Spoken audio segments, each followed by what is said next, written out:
তোমাকে শোভিতে মন মন যায়। যুবক আমার, পর্দানি সিনমা বন্ধা, ইমাম হোসেনের যৌবনকাল কেমন ছিল? আপনারা আমার যৌবনকাল কেমন ছিল?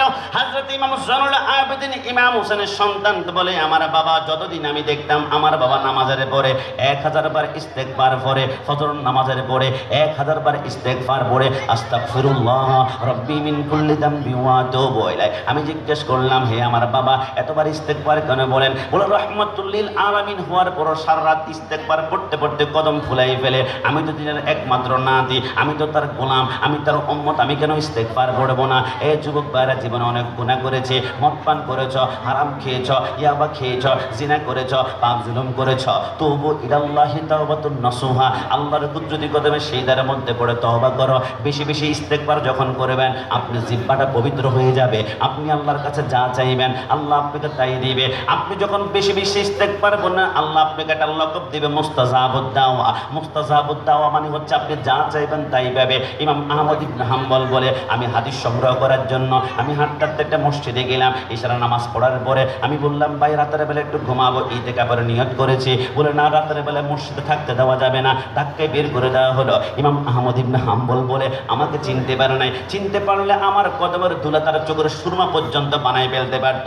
হযরত ইমাম আহমদ ইবনে হাম্বল বলে, হঠাৎ করে পাহাড়ের চূড়ার মধ্যে আমি দেখতে পারলাম দাও দাও করে আগুন জ্বলে। আমি চিন্তা করলাম, আগুন যত জ্বলে অবশ্যই সেইখানে কোনো মানুষ রয়েছে।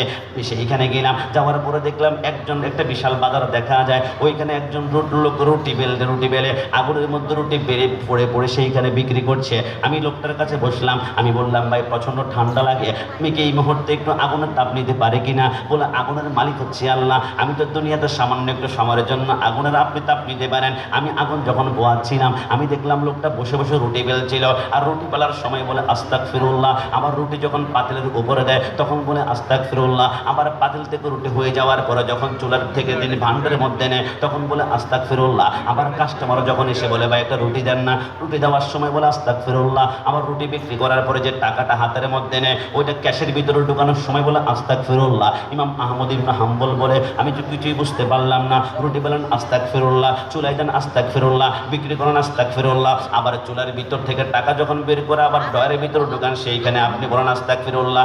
এতবার কেন আস্তাগফিরুল্লাহ পড়েন? বলে, আমি আস্তাগফিরুল্লাহ এত বেশি পড়ার কারণে আল্লাহ আমাকে মুস্তাজাবুদ দাওয়া বানিয়েছে। মুস্তাজাবুদ দাওয়া মানে বুঝলাম না। বলে, মুস্তাজাবুদ দাওয়া মানে হচ্ছে আমি যা চাই আল্লাহ আমাকে তাই দেয়। আমি এই মুহূর্তে যা চাই বললে আমাকে তাই দেবে। বলে, সত্যি নাকি? বলে, হ্যাঁ সত্যি সত্যি। এই কথা বলে হঠাৎ করে চুপ হয়ে চোখের পানিগুলো টলটল করে ছাড়তে শুরু করলো। হযরত আহমদ ইবনে হাম্বল বলে, যুবক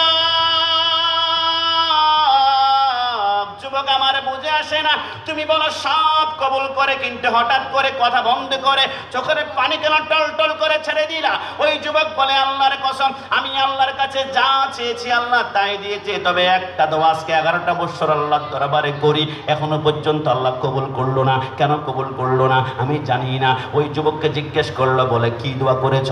11 বছর কবুল করে না। ওই যুবক বলে, আমি 11 বছর ধরে আল্লাহর দরবারে বলেছিলাম, আল্লাহ জামানার বিখ্যাত মুহাদ্দিস আহমদ ইবনে হাম্বলের সাথে একবার আমার দিদার লাভ করিয়ে দাও না, এখনো পর্যন্ত কবুল করে না। বলে, এটাও কবুল হয়েছে। আরে কেমনে হয়েছে? বলে, আমি তোমার সামনে যিনি বসা আছি আমার নাম হচ্ছে আহমদ ইবনে হাম্বল। একটু জবান খুলে বলে সুবহানাল্লাহ।